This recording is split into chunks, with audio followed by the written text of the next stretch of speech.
So, good morning. Welcome to another episode of Media Moguls. Corey actually got a little bit tied up this morning, so it's just going to be me, with Jimmy D and his sling. Don't worry, though, it's like a slingshot. It's powerful. And we got a new guest for Media Moguls, which is Contessa, which is interesting because we were just discussing how she should behave on the show. We were talking about that. So I didn't tell you, but there's a really funny story. One of our, gallery owners in the metaverse, he watches our show.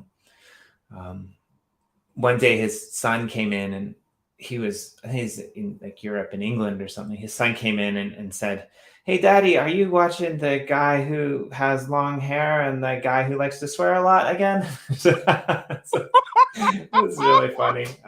So it was really good. So Contessa, I met you a couple days ago. I'm super excited to have you here and dive in. You're doing NFTs. You were trying to get a Pomelo grant proposal. You had some complications. I don't know, you've got this infatuation with white knees, it seems. Like I saw something on TikTok. I'm not really sure what that was all about. Just you seem like a really fun person to have on the show. So it's been a while since we've done a Media Moguls. We've been busy with other things. So yeah, welcome to the show. Who are you? Tell us who you are and what do you do? Thank you so much. When I first started to be a part of the NFT world, I had to decide who I wanted to be, right? Because I show up in all these different places and I show up as myself. And a lot of times myself is like a shot of Jack Daniels, right? Like some people really love it and some people it makes them choke a little bit. And I have the to make people choke a little bit. So either people really love me or they're like, yo, something's quite wrong with Contessa. But so I appreciate being on shows like this when you're like, yo, this girl might be a little crazy, but we like her. We like her. I mean, in my personal opinion, if you're not a little bit nuts, then A, you probably don't belong in the crypto space, and B, I mean, is life really worth living? However, as my arm would attest to, sometimes we probably should tone it down a little bit, but that's a whole other story. I mean, but yeah, so you do art, you do NFTs, you do some really interesting TikTok videos. I mean, you have this project which is really quite interesting, and it's looking at, well, I mean, why don't you explain it? Because it's kind of like a launch pad of sorts in a way, right? Like it's getting people to be able to touch base better with social media in a way, right? Like in marketing and Right. And so a lot of my clients, a lot of my friends are content creators. So they're on TikTok, they're on Facebook, they're on Instagram, they're on YouTube, and they create all this content. And they hear about this thing called cryptocurrency. They hear about this NFTs, but they don't really know how it relates to them because the conversations that they're watching are all about you have to buy NFTs. People are making $1 million. They're like these really big collector's items, or you're trading them like they're on the stock market. And they're like, well, that's not what I do. That's not what I'm interested in. So what does this have to do with me? And I'm like, y'all don't get it, right? There are really cool things that you can do with NFTs as a content creator. And I want to show you how to do it. So I want to bridge that gap, right? I want to take you from where you are right now using, social media, some of them not even using it well. But that's a whole nother conversation, and I want to bring people in who are really good at social media to help them because there are people out there with really great content.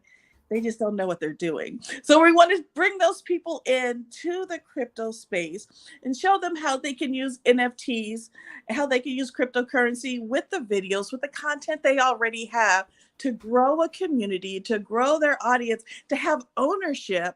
Oh my God, did you read, I think it was yesterday, the day before? So Meta, AKA Facebook, has their own metaverse, right?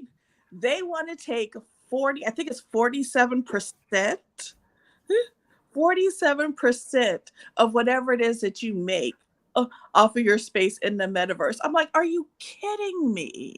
Right? They shouldn't be taking that much at all. We need to have ownership of our content.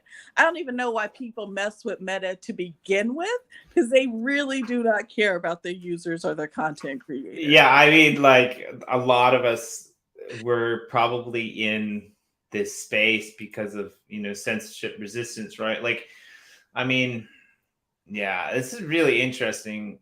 Like, I won't get into it too deeply because, I've got lawyers looking into it and stuff like that. But a project that I used to work for, right? Like, we were all quite decentralized, and we were a social media company, and I worked for them about 5 years ago. And the beauty of cryptocurrency is not your keys, right? Not your crypto. And we keep saying this, right? But it's the same thing, right? like we're moving into social crypto spaces so that we can kind of control our own content in a way, right? And so that we're not, being part of that scenario that was kind of presented in the social dilemma, right?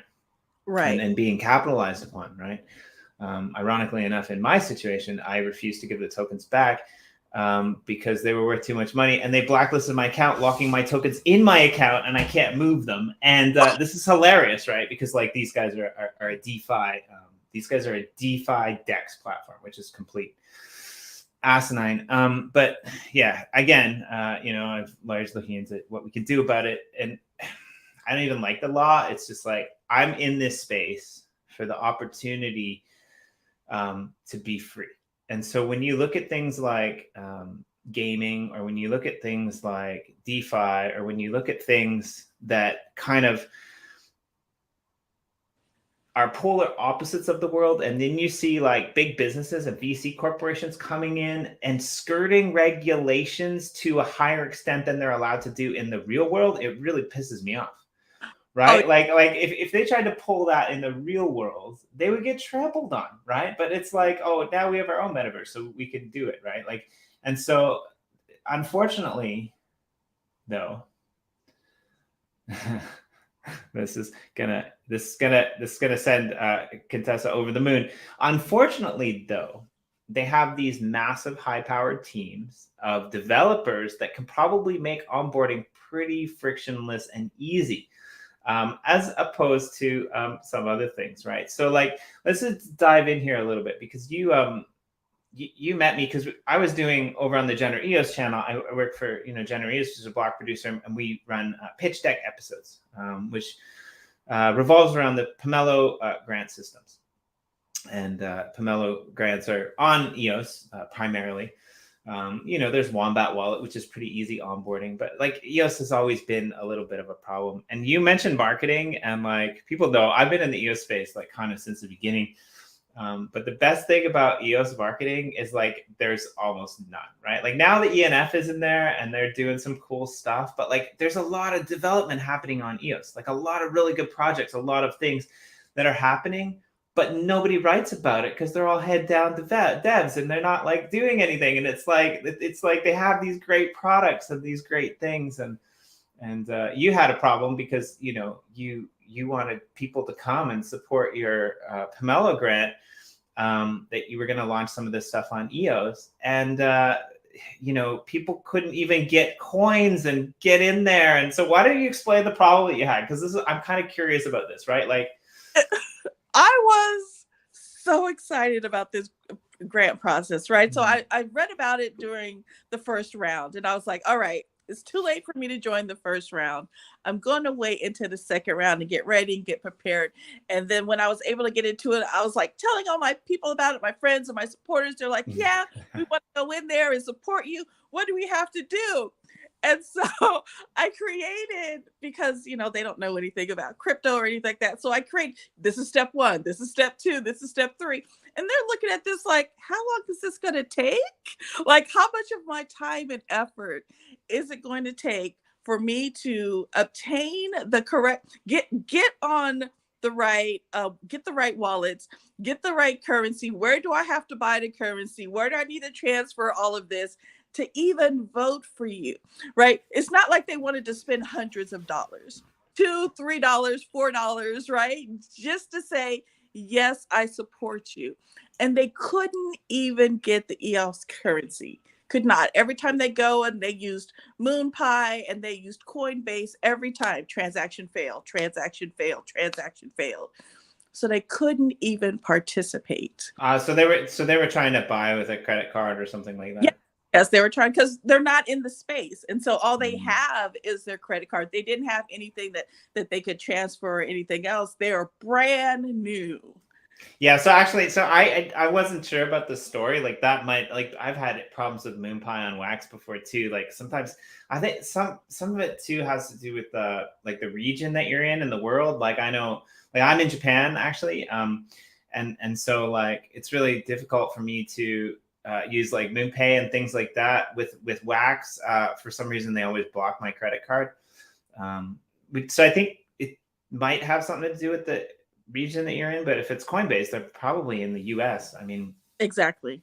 So I don't know what's up with that. Yeah. Most of my people are in the US, all over the US at different times of day, trying to buy the crypto, and they couldn't. Transaction fail. This is a volatile.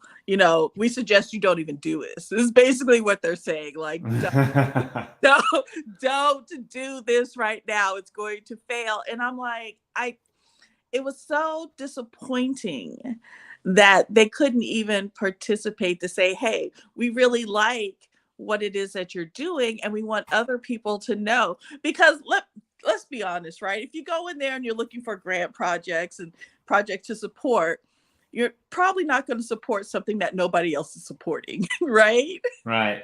And so like, I have like the least amount of support whatsoever. And it's okay, right? Things happen.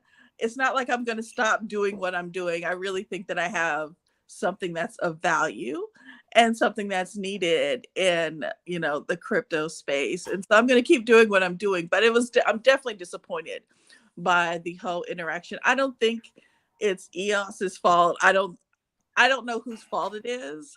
I don't know what we can do to correct it, but we have to think about new people coming into the space and how do we make this process as seamless as possible so they can participate. Yeah, and like I don't know, like are you involved with other blockchains as well beyond EOS or? I'm involved in other blockchains. Haven't had that much difficulty, right? I've never had a problem like this when I couldn't even obtain the currency that I needed. Right. Yeah. I think it becomes yeah, I mean it becomes problematic. And like we are in Wax. Our metaverse is predominantly in Wax. Which is a little bit easier because like they have the Wax Cloud wallet, which is basically like a Facebook social login. You can use, I think, up to like 20 different ways, even down to traditional email, Twitter, Facebook, MySpace. All of these things will let you log in like any website really. Wombat as well is another free one that allows people to get wallets at least. But again, you still have to be able to transfer those funds. I mean, back in the day when I first got into EOS, you couldn't even really buy it. Like you had to stake CPU, which meant that you had to transfer it from one account, like stake it from this account to another account. Like at least those issues are like semi-solved now. Like they've kind of fixed it a little bit, but I mean, like that was a real big pain. But yeah, like an Art Wheel says I had the same problem. It is really like, I'm interested to see when the masses flock in. I don't think it's going to be as soon as a lot of people in the crypto space think, because there just isn't that easy onboarding. Now, when it comes to gaming or it comes to NFTs, things are a little bit different, right? Like I met a friend of mine in the park today, and had a beer or two, and we were talking about NFTs and what is the real value, right? And he's not a crypto guy, and his thing is like, well, like why aren't our museums doing this? Like why aren't they having quests in their galleries? Like why there's like an 8-year-old child who's scribbling circles on a piece of paper and it's selling for like, 10, 20, $30,000. Like, I don't understand it. Like how are these projects, making money? And it's like, well, I mean, it's a really good question. And probably like 90% of the people won't get their money back for a lot of this stuff, right? Like now, if nobody sells and people want to buy it in 10 years, right, it could happen. But like, there was only one Amazon and 5 other companies that came close, right? The rest of them failed, right? Right.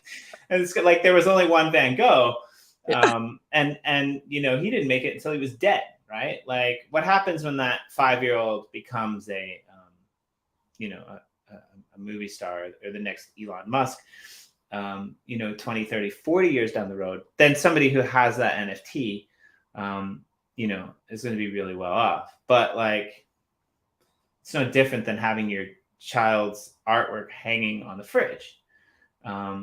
If you keep it, right, you're probably going to have boxes and boxes. Can you imagine you just ran around town and you like broke into people's houses and you stole all their kids' artwork from off their fridge and you just like packed it in your back room, like boxes high, and you're just like what, like, and then you get caught by the police and they're like, what are you doing? It's like, oh, I steal like children's artwork for a living because one of them might be famous and I might make millions of dollars, right? I mean, you're not stealing, or you just go knock on their door. It's like, hey, do you have kids like around like 5 years old? Like, can I give you a penny for their artwork? Like, dude, like people are gonna call the cops, right? Like, it's a really weird situation, right? And like, but this is what happens in the crypto space, right? Everybody's an artist, which is great because it gives people that opportunity to be an artist, to get recognized.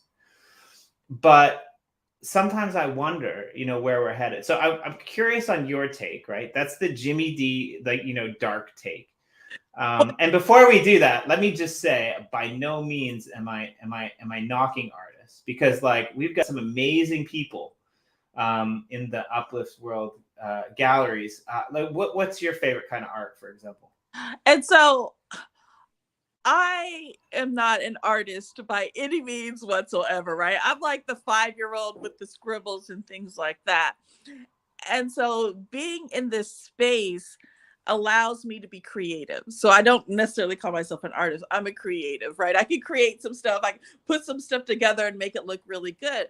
But what I'm seeing a lot in this space is very generic looking graphics and art. And I'm like thinking to myself, that's not what this was supposed to be for. Right. And so it is. We're taking this idea of NFTs for artists. They could go out there, they could show their work. But here again, we have these huge organizations coming in and really making like Walmart art, right? And making lots of money off this things that I wouldn't even look at twice. Right. This looks like art that should be, I don't know, this is mass produced. That's what it looks like. It's mass produced art. And it's really taking away from the true artists that are out there who has been in this world, who have like, these starving artists that are sitting in these, these sharing this space, and there's 20 of them, and they're living, breathing, doing art. That's what I want to see more of.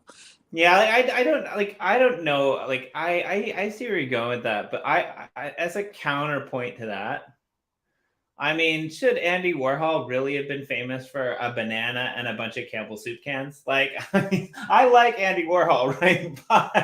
But compared to some of the other art that was coming out, like, I mean, a lot of it was a great movie. I can't remember who it was. He was from Brooklyn or the Bronx or something like that, and like he was around the same time as that Andy Warhol, and nobody paid attention to him. He was this kind of like, he's a little bit like insane, like he almost looked like he was homeless. He had this like long dreads and stuff. There was a great movie, but I can't remember what the movie was. And like, so people like that, like they've always been underappreciated, right? And so what I like about it, actually, I'm going to show you this because like this is. Well, I work for 2 projects, right? Like we work for the Uplift World. I work for a bunch of projects. I also work over with Underground, which they're developing a marketplace for art. And what they do is they're across 5 different blockchains. They're on EOS, they're on Wax, they're on Tezos, they're on Ethereum, and they're on Terra. And so they've got like some PFP projects that like, pixel art projects and stuff as well. Yeah. But underground, what they do is they go and they buy up art from people around the world. And then they drop that art, they give it away, they drop it to people who have their memberships. And so what they're doing is they're supporting artists, which is really cool. And a lot of these artists, like I've got these little statues of, I think it's African really, like it's these two women that are kind of, I don't think you can even see it, but these two women that are kind of in the background there. Mm-hmm. And they were bought at like basically like a Target in Hawaii for like almost nothing, and like shipped over from like Africa, and probably the artists don't even get recognized, their names or anything, right? And they're really beautiful pieces. But I think what cryptocurrency allows us to do is it allows us to breach those borders, right? Like if you're not in New York, if you're not in California, right, you're not going to be discovered as the next great actor or musician or orchestra person or artist, right? Like this allows people, in Southeast Asia, in the backwaters of Indonesia, with their cell phones to be able to put together some of these art, like Brazilians. There's tons of great like street art and culture in Brazil, and like now we're starting to see this. So I'm with you on that kind of thing. But I just want to show you this because this is cool. This is one of the galleries, one of the many galleries that we have in the Uplift world. And I like what you said about the experience, because, well, yeah, this is what we do.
Absolutely beautiful.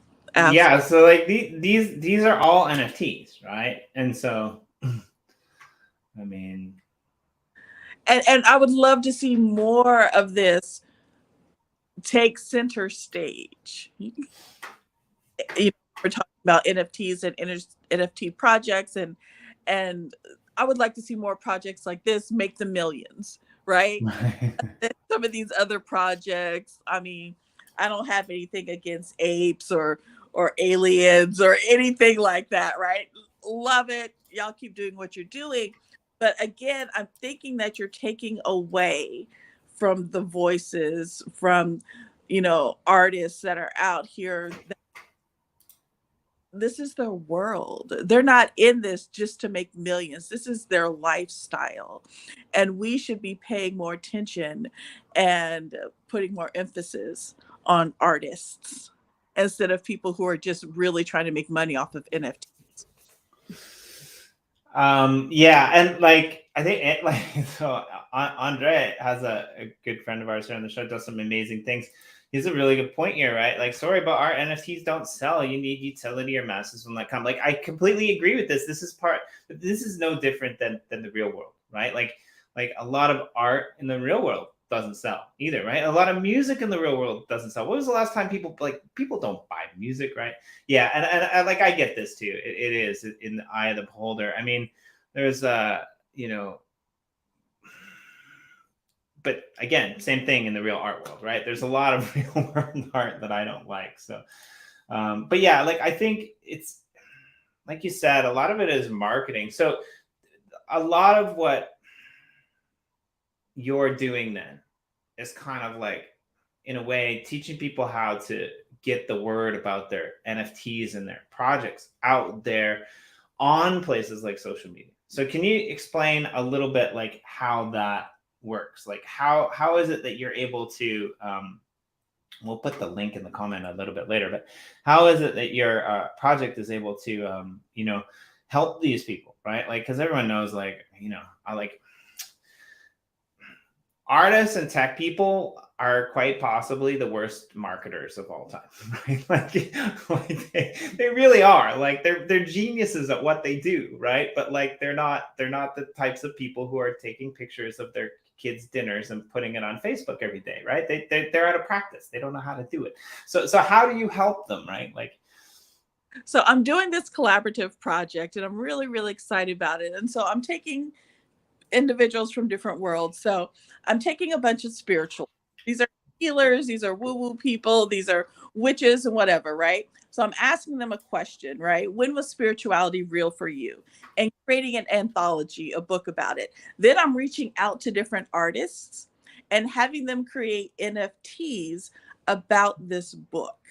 And then we're going to come together, we're going to market the book using the NFTs in order to create interest about it, in order to sell it. And this is taking people from different worlds and using NFTs. And no, there's probably not a place where all these people would come together at all, right, on this project. And so I am a big fan of project-based learning. I have a master's of education. Go on.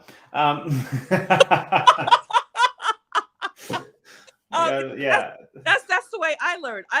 Look, if you put me into a course and it's like this 8-week course and I have to show up, I'm not. There's no way I'm showing up to that thing every day, right? But if you get me involved in something where I actually get to do something, and there's something at the end where I get to say, yeah, I worked on this, and this is what we did, and I learned all this great shit, I'm going to show up and I'm going to do the thing, right? And so I'm excited, and people are really excited. They're like, wait, so I get to write a book, be a part of the book, and I get to create an NFT, and I get to, be able to sell the NFT. I get to be able to sell the book. Show me how to do this. But before, and I was like, hey, you have a book, I can show you how to, to use NFTs for your books. Crickets. And so being able to say, look, I want you to be a part of this project. This is great. I have another group of people, totally unrelated, individuals that have micro schools, right? Guess what? You can use NFTs with your micro schools, and they're like, their minds are blown because they've never even thought about this, right? Creating this community that you already have with your little micro school.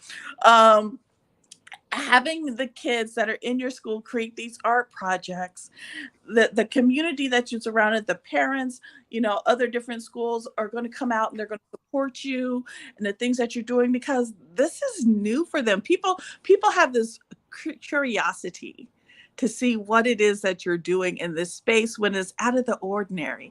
And right now, these projects are out of the ordinary. Everybody's not doing this. Right. So tell me about your master's in education and why you decided to tell me that. Yeah, well, so like I was in Japan and I was teaching, and I was like a philosophy major and a philosophy major and a historian and things like that. And I graduated university, and I checked the local newspaper of the town of like 2,500 people that I live in, and there was no like philosopher wanted jobs advertised in the classified. So I thought, well, I gotta do something, right? I was working in the factory, but I needed to get out of the country, right? Like for various reasons. I'm with you. I'm trying to leave too. So right. So this is about 20 years ago, and I ended up in Japan, and I was like, man, I don't want to go to Japan. I mean, I'm not into video games and like, Sailor Moon and shit. Like what the hell? But like I wanted to go to like Cambodia, or I wanted to go to like, cause I'm pretty into like islands and, ancient cultures. I'm a permaculturalist as well. If you know what that is, much later in my life, I dove into that. But, I ended up in Japan, and I was here for a year. And Japan is a small country, but it's incredibly diverse and incredibly expensive to travel and move around. And like 75 to 80% somewhere around there, of the country is like forested mountains. It's never been touched. It's one of the like greenest countries on earth, right? Like and like this is why the cities are so packed and dense. Everyone has this idea of Japan as a concrete jungle, but like realistically speaking, there's so many mountains that like I guess they've been terraformed and stuff, but they're mountains full of trees, right? Like it's not like Greece where everything's been cut down.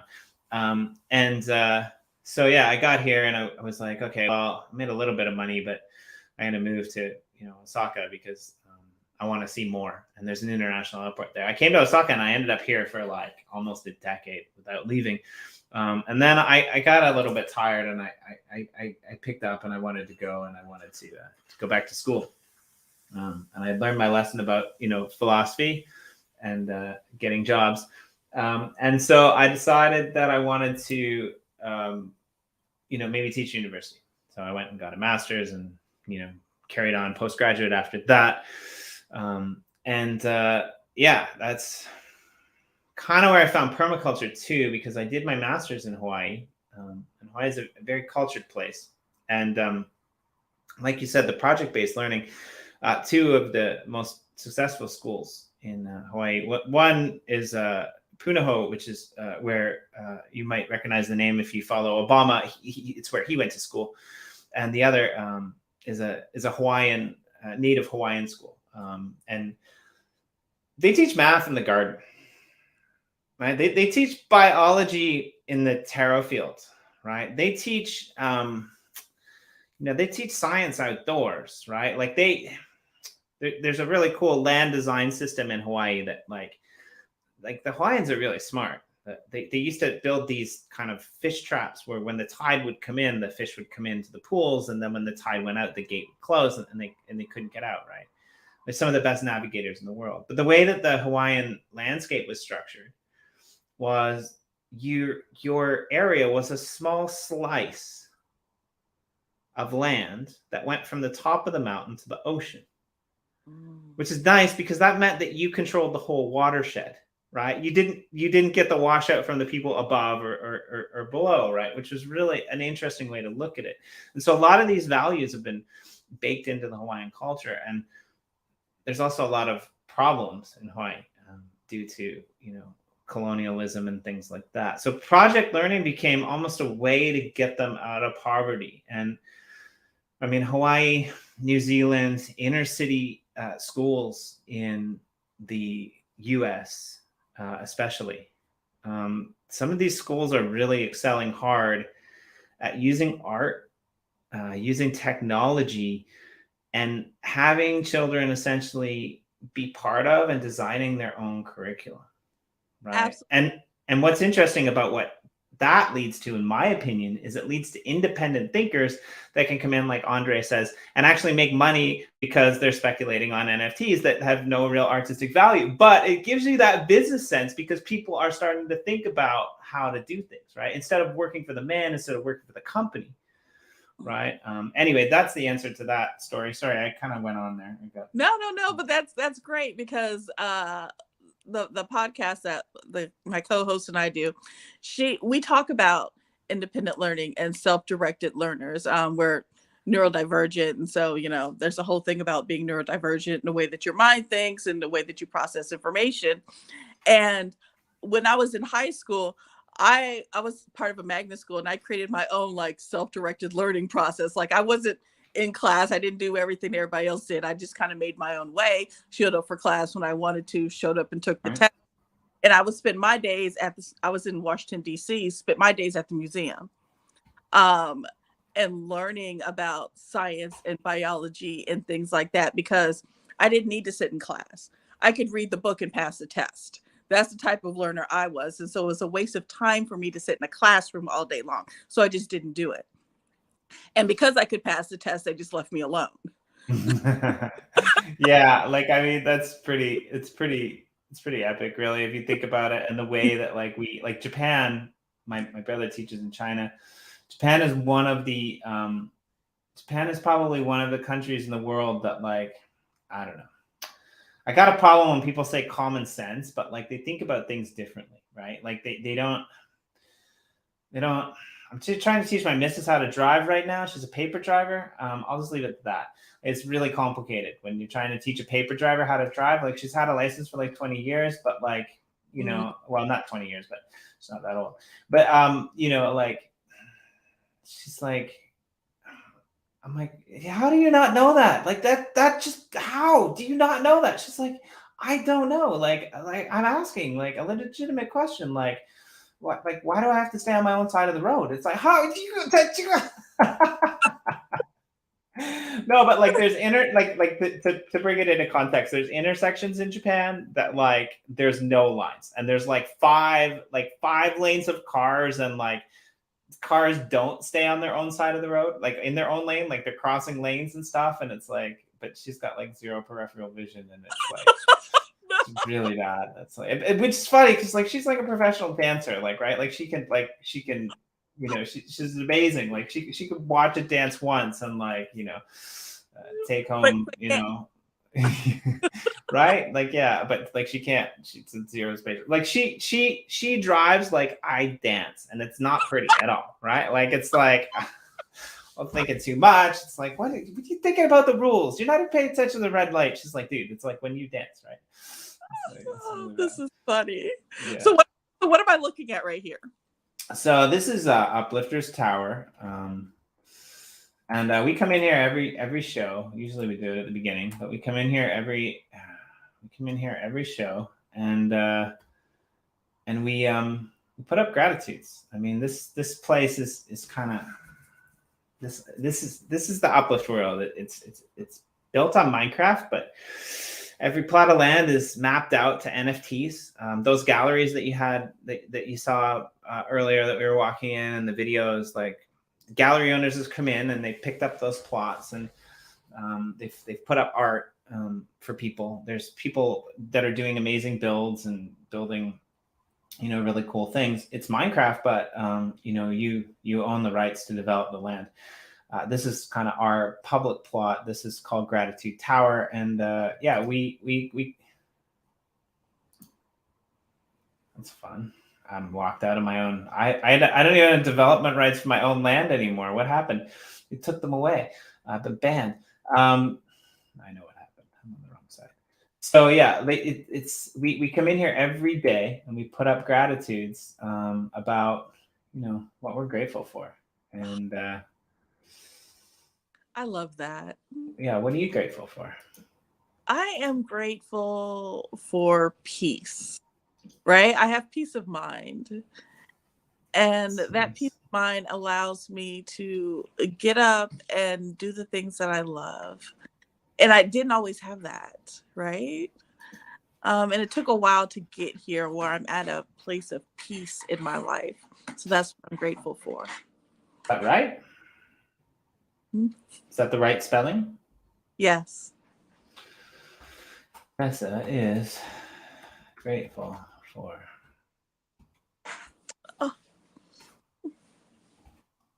peace. Peace of mind? Peace of mind. And yeah. All right, cool. Well, actually, I'm Jimmy D.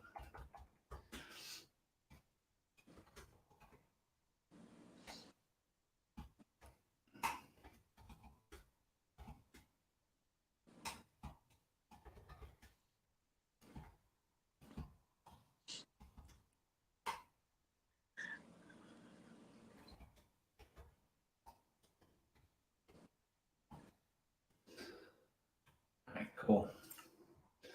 Yeah, so like this is basically, you know, it's Gratitude Tower, and the whole thing is basically full. So how do I go back to here to look at it? Well, so we're kind of in closed alpha right now. So if somebody whitelists you need a Minecraft data account. Uh-huh. And you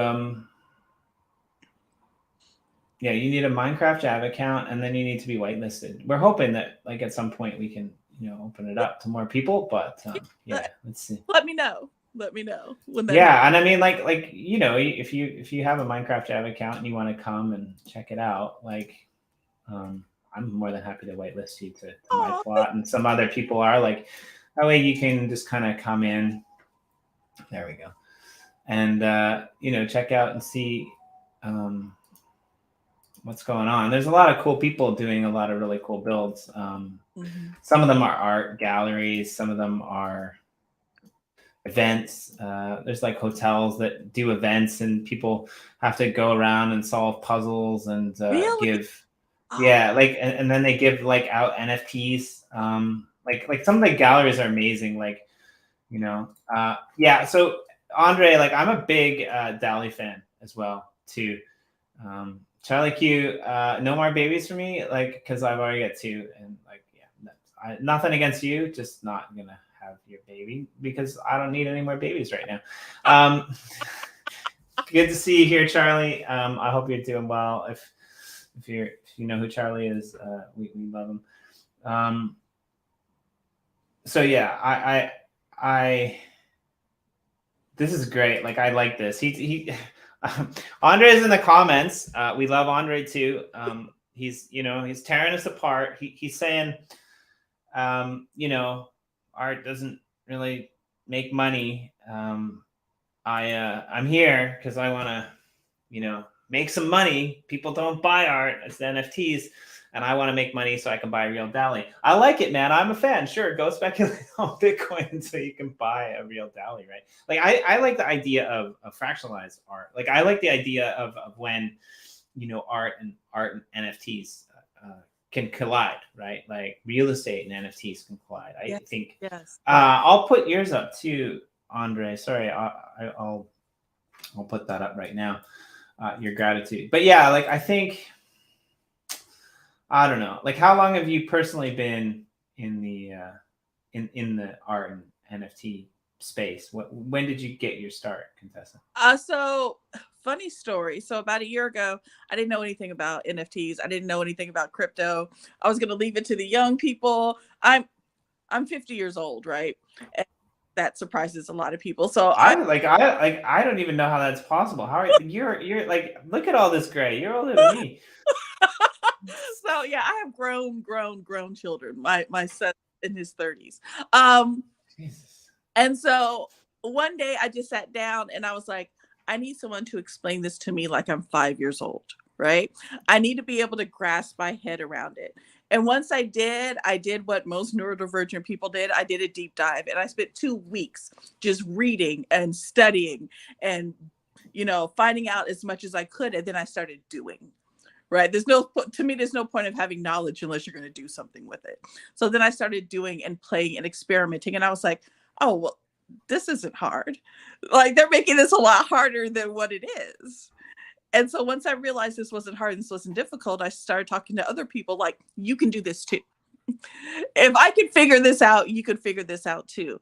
And we can become a part of this, right? Don't wait like you did with Instagram. Don't wait like you did with that and come at the end and, oh, I wish I would have done it. No, let's do it now. Right.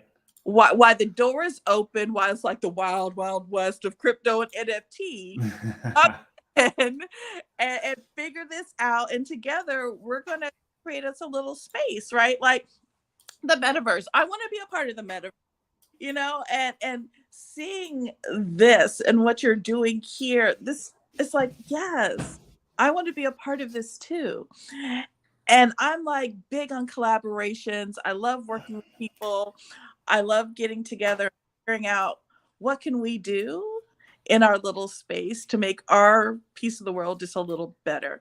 And once we make our little piece, maybe we can make somebody else's piece a little better too. Yeah, I'm a big fan of that too, right? Like, again, I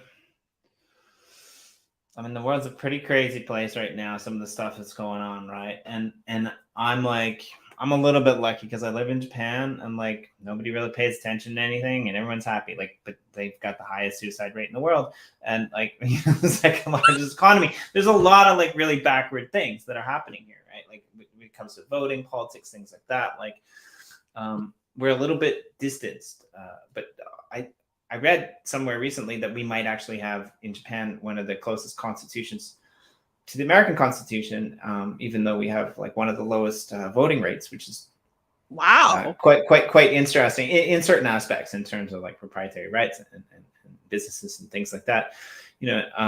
But there's like a lot of good things and a lot of bad things, right? Like anywhere, right?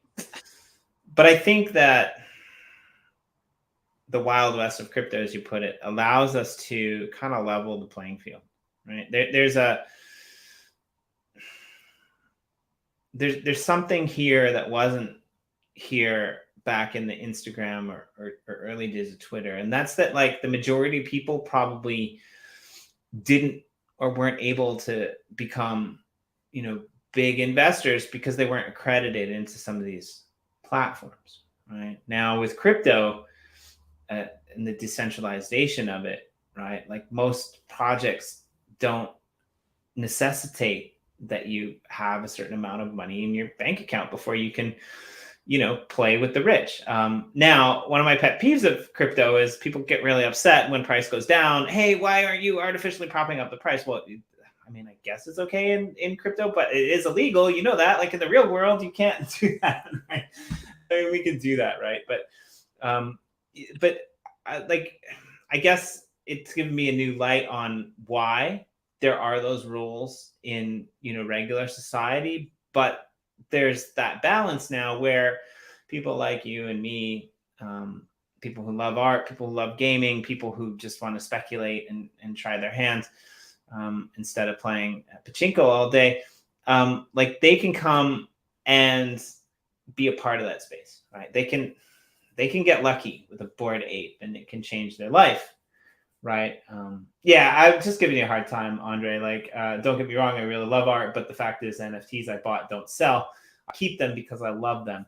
But if you have a great art paired with utility, that is the money. And so this is quite interesting for me because I buy NFTs.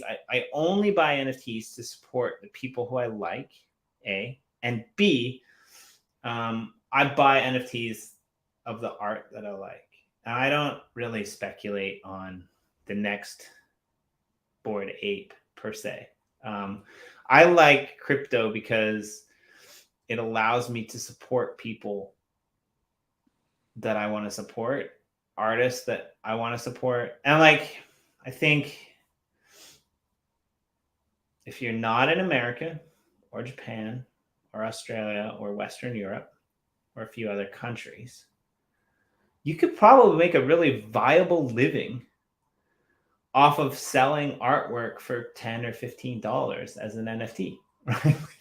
There's a lot of places in the world where that's a livable wage if you do enough of it, right? Mm-hmm. I think in the West it's a little bit more difficult, right? Because we have inflated houses and stuff like that. Right. So, like, I'm not gonna be able to pay my mortgage off of that. I mean, I still can't believe that you're 50. What the hell? Thank you. Yeah, I mean, they're really. I think it's the experience, right, of people. Like, so are you familiar with like other metaverse projects? Like, do you ever go into those projects and check out art galleries and things like that? I mean, only recently have I've done that, and I'm going to make that something that I do more. You only got so much time of the day to do things that you right. like. And so I'm going to spend less time doing some of this other bullshit that I was doing. And spending more time, exploring, different metaverses, seeing what's out there, and supporting people who are doing really amazing things. Yeah. I think there's a fine line in crypto between getting sucked in and like not coming up for air.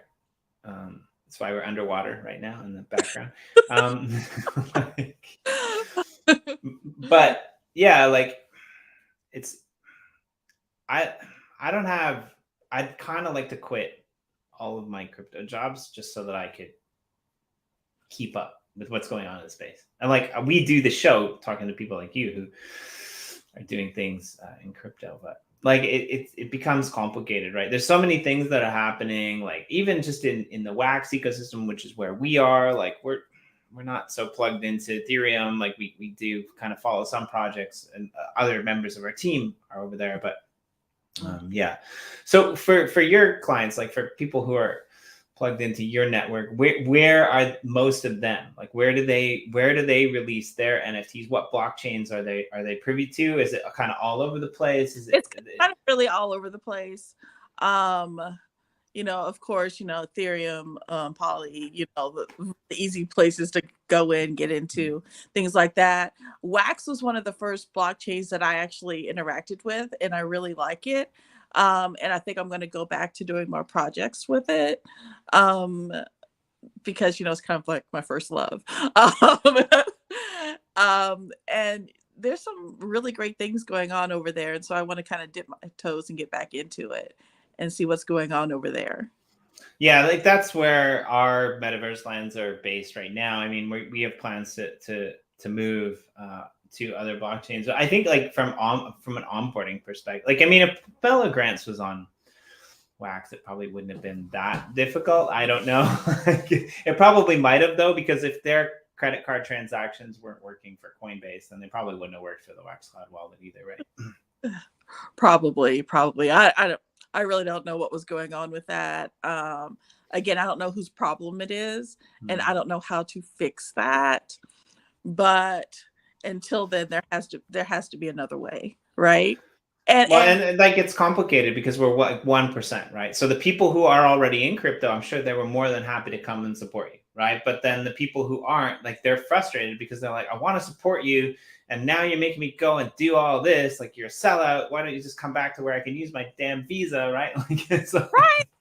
And I was like, even if, right, like, I couldn't even donate. Like, okay, I know that you can't donate, so I'm going to donate for you on my behalf. I can't even do that. Right, because that's like against the rules. So I there was no way for me to help them help me, and so they're able to support me on other things that I'm doing, and I'm okay with that.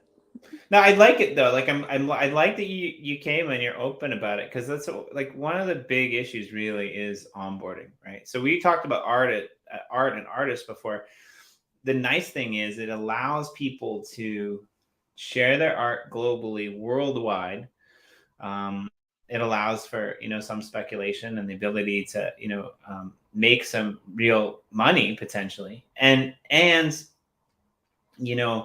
allows for anyone to essentially put their art up in a gallery. I mean, like if you're an artist or a musician, like getting your music onto a label or getting your art up in a gallery is like almost impossible. Like there's a 1% chance, right? I mean, that's that's the same, ratio as essentially people in the world who own Bitcoin. But if you're in the crypto space, right, and you can figure out how to navigate and put your art up there, right? Like a lot of people from all over the world are going to see it. Yeah. It's kind of the opposite though, when you're talking to real world people who, think that this is a massive Ponzi scheme. I mean, look, the police are coming for me now. They're like, that guy's talking about crypto again. We're going to arrest him. Get him. Throw him in jail. Say those things. No. Keep it quiet. Secret.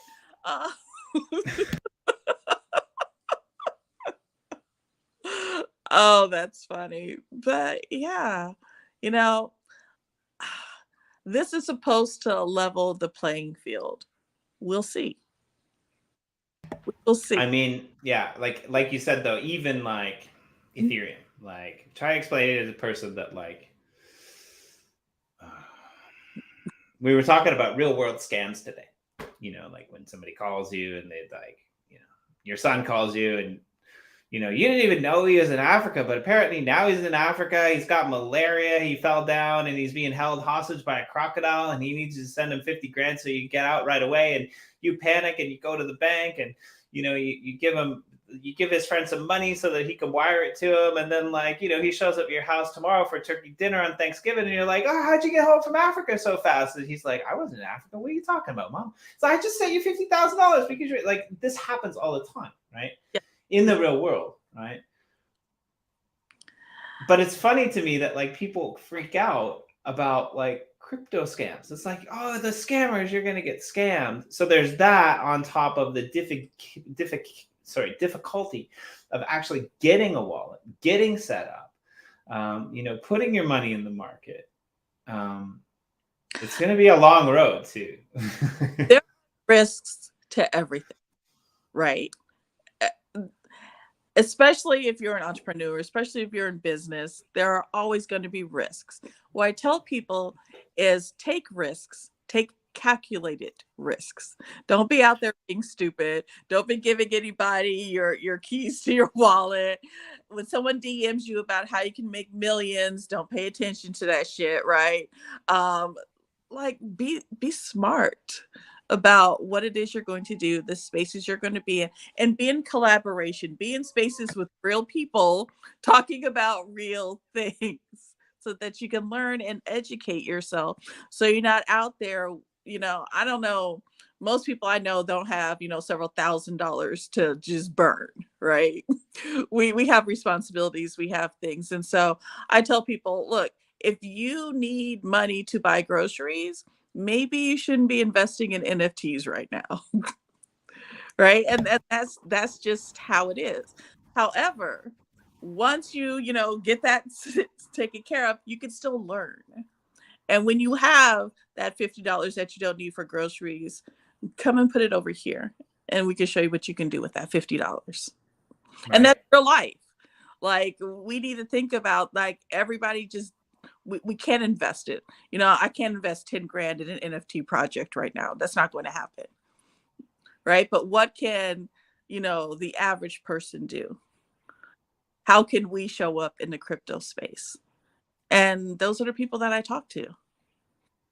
Yeah. And like, I think you're kind of hitting on something that we kind of feel around here too, right? There's a lot of people out there with a lot of hype. And what we're doing is we're building community. Right? Yeah. You can hype a project all day long that gets 9,000% APY. And then when people come and say, hey, like, that's not right, I didn't get that much. And then you say, oh, I'm really sorry.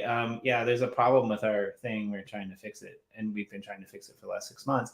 And people believe you because they like, it's ridiculous. This is like happening somewhere. I won't name the project, but like, it's ridiculous, right? And people keep buying into this. And then when they once, right? And I was like, yeah, y'all full of shit. And I left. Like, this is no. But then there's value, I think. And I'm going to say this. I think there's value with gamers because they're doing the same thing. I think there's value with art. Yes. I think that there's value with, like, what, Andrea said, the Bored Apes sell because of the club aspect, right? Yep. Like, and that's a community, right? Like you own one of those Bored Apes, that gets you on a yacht. That's not peanuts, right? Like, you're on a yacht with some major players, people who have spent like $250,000 to $300,000 on a Bored Ape. But you just kind of like the art in the early days, and you bought one for $5, right? That's like A, game-changing money, and B, game-changing connections. Really, if they pull it off, right? Like, that's you're in a room with really smart people, and like, you're the genius that bought it for $5 when all these other clowns bought it for $300,000. Now, I'm not saying it was a bad investment, but like, you maybe got a little bit lucky. You maybe speculated on a lot of other things, but this space is to me about community. And I think, like, some of these PFP projects, are so successful because of that community, right? It brings people together. Like, we love memeing, right? Like, I mean, like, oh, seriously, come on, I gotta do this because all right. Let's see. Like, I want you guys to go and check out this website, but just tell me about knees, because I don't understand what's happening. What's happening with the knees, Contessa? Why are you talking about knees on Facebook? Sorry, on TikTok? Like, I'm completely lost, but I'm a little bit intrigued. I want to know. I want to know. What your thing with knees is. So you have a TikTok channel. Tell us about your TikTok channel, because it's like really quirky, right? Like, it's really like it is, because I'm really quirky. At first I started off, trying to be a respectable TikToker, right? Isn't that an oxymoron? Right. And so then, more and more and more my personality started to come out, and I'm a complete fool. And and Sorry.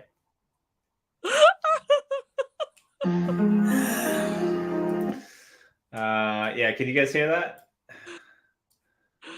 I don't hear I don't hear it now. It's not playing. No, I stopped it. Okay, yeah. So you started out trying to be a respectable TikToker, and then you realized that I'm not having fun with that. And so here I am, there's ratchet music playing in the background, and I'm just talking about that. I created this cryptocurrency, and I'm gonna do some really great things about it, and yada yada yada.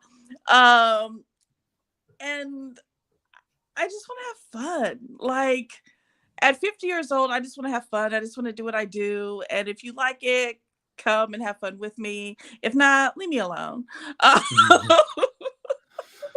right, yeah. So I like this. Like, are you? I don't know if you guys can read this or not. Are you that 50-year-old Black woman who created her own cryptocurrency in order to build capability, capacity, and community for content creators and makers?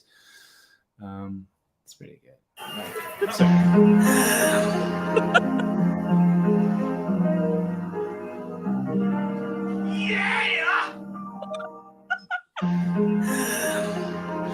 I like it. It's great. So this one is I'm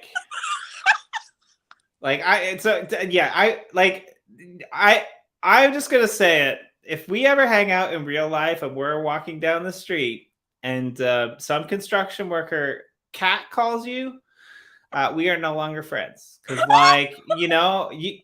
I'm all for being respectable.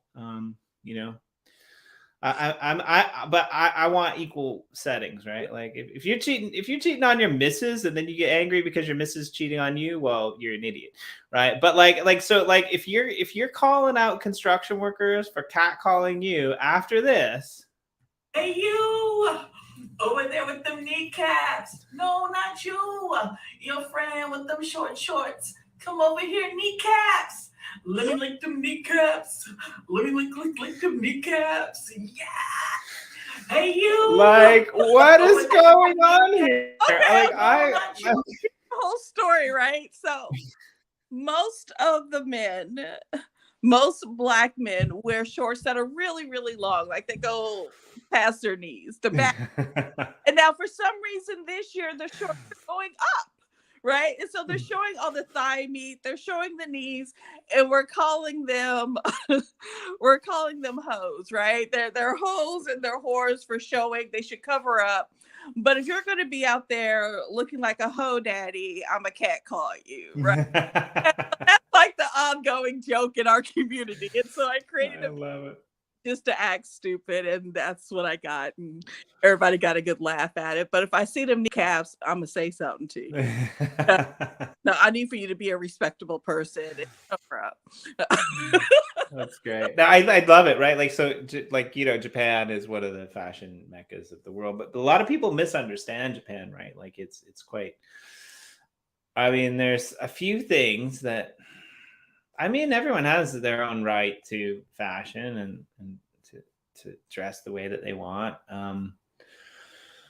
Different cultures, I guess, have different things. I mean, like if I'm a 65-year-old man and I'm wearing a banana hammock at the beach, please slap me.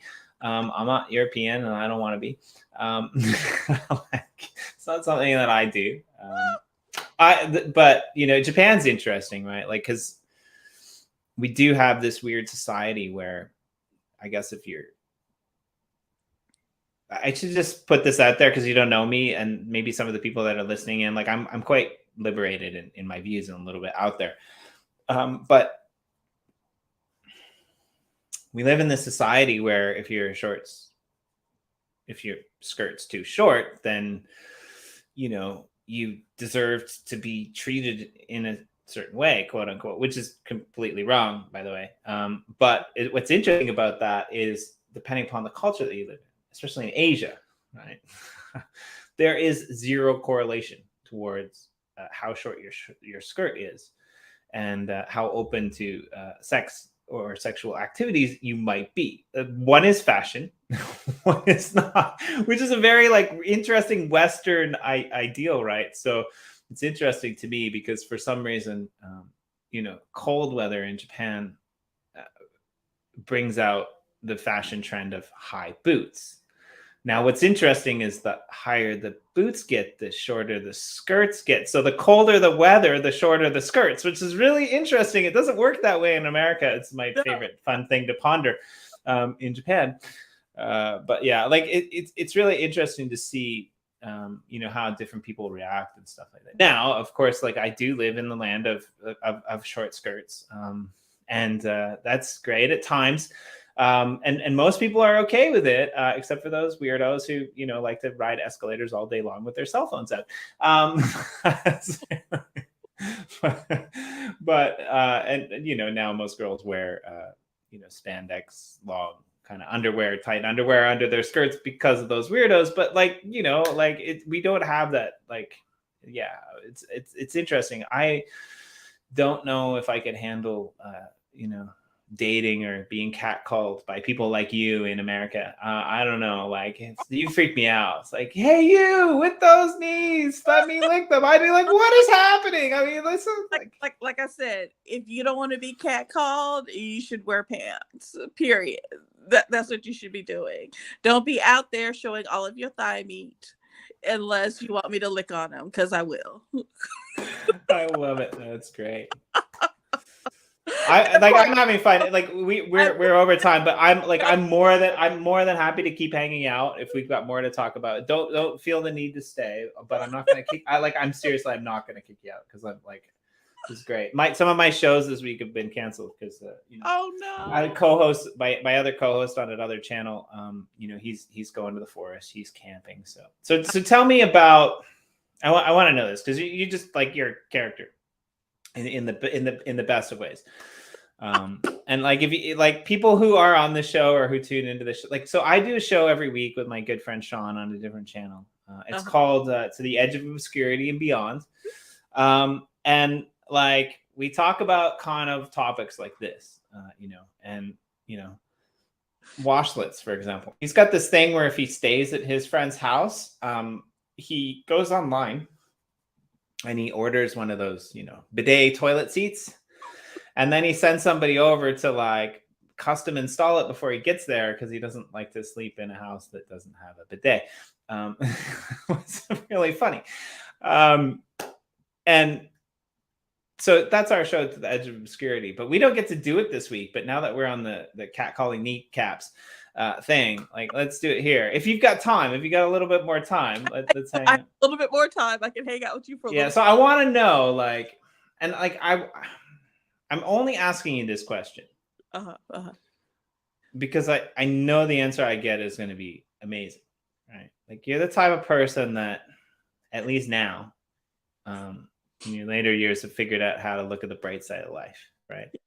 One of my favorite things actually is Rant Club, right? Like, I don't know if you know what a rant club is, but like, I love ranting about people and things, right? And like, I'm not really like, honestly, like most of the time that serious, like I'm mostly joking, but I want to know, like ranting is a little bit different than complaining in my personal humble opinion. Right? Yes. And I want to know, so from your perspective, like what is like, not negative, like not dark, like, I hate people who, bomb civilian trucks of people who are getting food, which is happening right now in Ukraine, by the way. Just saying, right? Like, I don't want to be dark. Like I hope that everyone is paying attention to the news because there's some messed up stuff happening in the world. But like, we're here, we sometimes need to look past that at the bright side of life. So, what's your like other than really short shorts? What's your pet peeve in life? Like, what's the thing that, like, in a humorous way, but what's the thing that, like, just drives you mad to the point of, like, Mad Hatter laughter, right? Like it's like...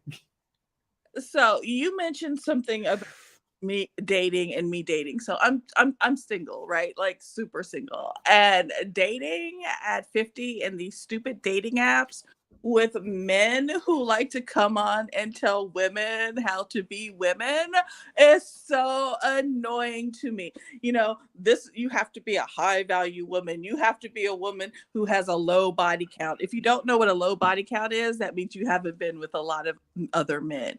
You have to have a woman who cook meals for your man. You also have to be a freak in a bed, but I don't have any experience, so how can I have zero experience and be a freak in the bed? You have to make sure that you put your man first before your children. You have to, you know, look like a model 24/7. You have to get up before me. You have to iron my clothes. You have to take care of me. You got to wipe my ass for me. Look, I don't know. I'm not here to be your mama, right? Go find someone else to do that.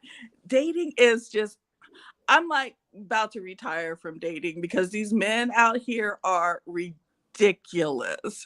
I don't know what the men are like over there, but here, the men here in America, I'm over dating, over it. Oh, and Like, so no, go ahead. and what do you bring to the table? I bring this. This is what I bring to the table. That dude, seriously, like, let me come on your show and let's just do a whole show about that. I'll even shave first. Like, let's do that. Like, I'll come and hang out with your co-host and we'll do a whole show on this. So it's good, but we'll do a half a show on it now. This is because this is interesting for me.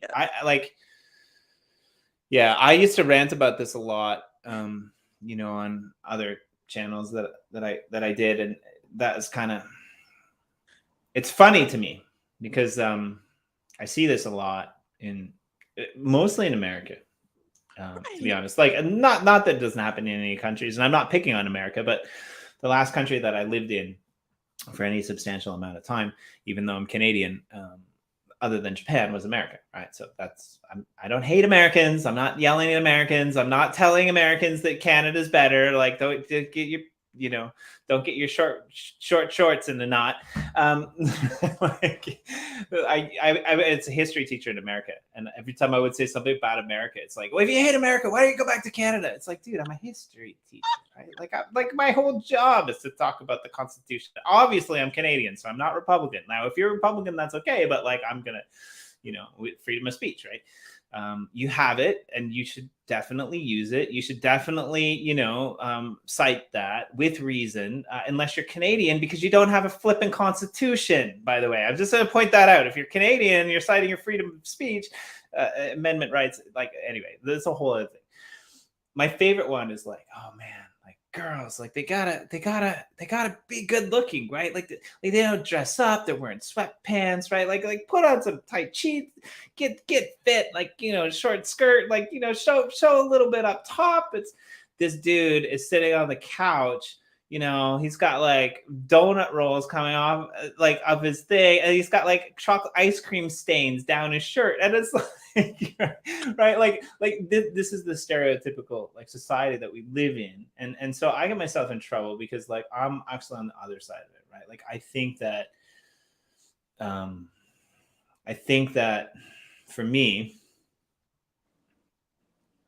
how do I say this? So I actually get in trouble with my family, right? So my missus, she's a dancer, but she also sews, right? Like we had this fashion company for a while, and we get along really well. Like if you're dating someone or you're living with someone or you're, you know, with someone, you should always make sure that it's a person that you get along with well. But society has these weird ways of looking at how the majority of people have these weird ways of looking at how like relationships and people should work. And I don't like it, right? Like, I mean, if you want to buy into some theory that has the woman at home slaving in the kitchen and both people are okay with it, it's not really my place to say anything. That's your life. But like, if that person asks me what I think about it and they like detrimentally concerned, then I'm going to voice my opinion, right? Like that's the type of person that I am. But my favorite thing is I always get yelled at, right? Because like my missus, she'll nudge me. Like we'll be walking on the street and she'll nudge me and she'll be like, hey, look at that, right? And she'll point ahead at like, you know, some girl in some shapely jeans and like looks really great, right? And so like, it's like, you know, we have this thing where we like to look at people walking away in shapely jeans, and we talk about it. And she like points them out to me, right? Like she's like, we have fashion company. Like sometimes it's the jeans, sometimes it's what's under, but it's like, wow, like, is it the jeans or is it the girl? Like what looks great, right? But I did that with my missus once, and like my whole family yelled at me because like I'm disrespecting women, I'm disrespecting my life, and it like became this whole big thing. It's like, I can't believe you said that. So like, it's like, what? Right? Like people need to really be a little bit more relaxed, right? Like this whole ideology of what dating should be like, right? Like you should, if you have to tell the person that you're going to meet on a date how they have to be, then you probably shouldn't be meeting them, right? Like you should be meeting someone else. Right? Do I look like the type of person, for the little bit that you a little bit of time we spent together, do I seem like the type of person that change who I am to meet someone's expectation of me? I mean, yeah, like a lot of people do though. This is probably why the divorce rate in the West is so high, right? For the first however months, everyone's on their best behavior, right? Like everyone's the majority of people are on their best behavior, and then you get married after that honeymoon phase is gone, right? And you let yourself go, and most relationships become something completely different, right? Exactly. Because you weren't real to begin with, right? And so your relationship is basically a lie. And then there's a point where you can't live that lie anymore. And that's when it fails. And I'm like, this wouldn't be an issue if you would have just been you in the beginning. But it takes a while to get that way, right? Because when you're younger, you're just like, oh, I just want to be with somebody. I just want to be with someone, because you believe that being with someone's good. Like Japan, it's interesting, right? Like Japan has like, seriously, we need to do a whole show on this. But like Japan has this, they've got like one of the, so everyone is this weird, like, I don't know, I'll just say it, right? There's this weird like porn fantasy that people have about Japan, right? Because right? Yes, but like Japan actually, like they've got a serious sex problem in this society, and it's not that like they're demented, it's that like there's no sex happening. like there's so like, and there's a lot of cultural issues behind it, right? Like because Japan also has an issue with equality of the sexes, actually. It's one of the few countries in the West that like women are actually at a disadvantage. They get paid less money for the man, for the job than the man in most corporations, and there's almost no such thing as maternity leave. So when you have a baby, most women quit. Now the benefit of this is that Japan predominantly, it's going down now because full-time jobs are going down, but like contracted employees, predominantly Japan is a single wage country. Okay. So the women mostly do stay home with the kids and cook and clean, and the husband works like 80 or 90 hours a week, not all, like, right? And like when he comes home when the kids are in bed and leaves before they're at work. Now, I mean, they say it's because he's a company man. Maybe he just doesn't like his missus cooking. We don't know, right? But but there's this cultural thing that happens, which is quite nice. But there's a lot of people who are in the West and they're like, that's ridiculous. Women shouldn't have to stay home. Dude, I don't know. I'm just going to get myself in a lot of trouble here, but I'm just going to say, like, Japanese women who are housewives and homemakers, like, they've got the best gig in town. Because, like, here's what happens. Yeah, they stay home, but, like, they go to the park and they chit-chat and, like, hang out with their friends, while their kids are running around playing. And at the end of the month, every month, their husband comes home with this massive paycheck and gives it to them, and they give their husband an allowance, and then they manage the rest of the finances. There was this thing like in 2018 where like a ton of money was being spent by housewives on Bitcoin that their husbands didn't even know about. Like they're just buying into the whole system, right? Like the women manage all the finances, all the money goes like directly to the women, right? So it's not like your stereotypical, again, getting myself in trouble. It's not like your stereotypical, like,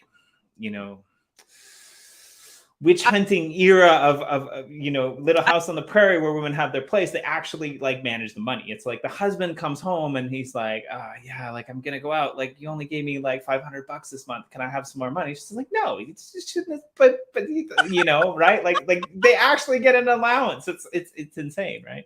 I love that idea. I love it. Go work, come home, bring me your paycheck. I give you an allowance. I'm here for it. I'll do it.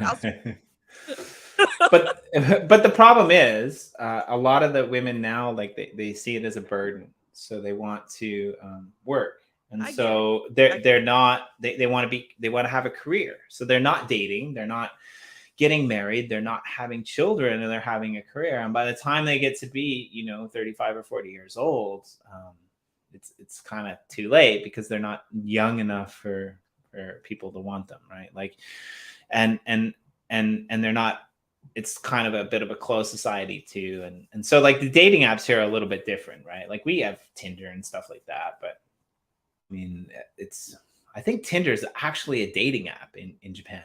The majority of people use it for dating, not for sex. Like they use it for dating, right? Like it's like, I don't know. Here, Tinder can go either way, right? It's mostly a hookup app, but a lot of people have supposedly found love on Tinder. I can't find somebody who I even want to go get chicken wings with, so there's that. Oh God! I mean, I used to like. I'll tell you about me because like I'm a little bit weird, right? Like I basically I'm horrible at dating apps. Like I'm a writer. I'm too long-winded. I'm not good at like writing stuff. But like, yeah, I met my missus at like some festival. She was talking to, somebody, and I just, bought her a drink and we hung out, and then, we met, and like we didn't know each other. Right. And that's very rare, I think, in Japan, which is kind of interesting, right? Like there's this whole sordid history there, but like we weren't really dating for a really long time. Like we were kind of seeing each other, but we weren't dating, and it was like really bizarre because it doesn't normally happen in Japan like that. So, but yeah, like there's a lot of weird stuff that happens, different countries, different cultures. Like I'm not sure what part of the US you're in, but like it's interesting, even just state by state, how people react. Like are you in the South? I am now in the South. I've always been on the East Coast. So my father was in the military, and we started off in Illinois. We went from Illinois, we were in the Philippines, we were in Greece, we went to the DC area, and we stayed in the DC area for a while. And now I'm in North Carolina. Yeah. So I bet you that if you're in New York, it would be a little bit different. I'll just say that, right? Like, I don't know. Dating in DC is completely different than dating in North Carolina, in the South, right? Because we don't consider DC the South. It's just not DC, DC, right? Right. And DC is all about kind of status, right? How much money you have, who do you know, where do you work, showing up, dressing to the nines, going to all these expensive restaurants, blah, blah, blah. I hated all of that, right? All of that.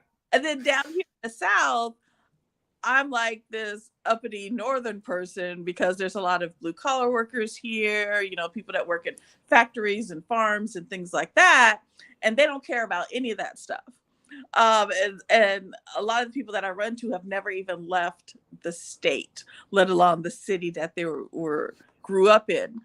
And so when they have conversations with me, who's kind of been around the world for, and they're like, we can't relate. So how does that translate then into the business that you do with NFTs, right? Like, because like I can't relate to anyone. Like I go to a party in the park to check out the beautiful sakura. People are asking me what's happening.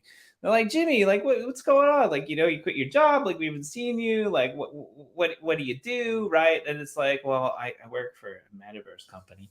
Well, you like, what have you been up to? It's like, well, I mean, basically some guy blacklisted my account. So I lost like hundreds of thousands of dollars. Like, they're looking at me. They're like, what is happening? Right. Like, but it's like, that's hard. Right. It is. So put that on top of Tinder. And it's like, what do you do in your life? It's like, well, you know what an NFT is? And they're like, no, let me check my Karma Sutra. Right. They have no idea, right? And so it's really difficult to connect with people because they have no idea what it is that I do. They can't relate to it. So a lot of times I talk about, I'm just an entrepreneur. I work on several different projects, and we kind of leave it at that. So I can't even go into what I do on a day-to-day basis because their eyes kind of glaze over and roll up in their head, right? They just cannot relate at all. So I'm glad that I have spaces where people actually know what it is I'm talking about, and I can have conversations there. But over a beer and a pizza, I can't talk about what I do every day. Right. But I mean, even saying like I'm an entrepreneur when you're talking to like a blue collar worker who wants you to be at the home, like cooking in the kitchen, and I don't know, I'm plucking their ball hairs. Like I'm one of those, like, women should be more feminine. They shouldn't worry about a career. I'm like, so why are we dating? Like, why did you even bring me here if I'm not even what you want? Right? Because I'm going to go anyway because, I like a free meal, but I already know this isn't going anywhere, right? It's just not. Yeah.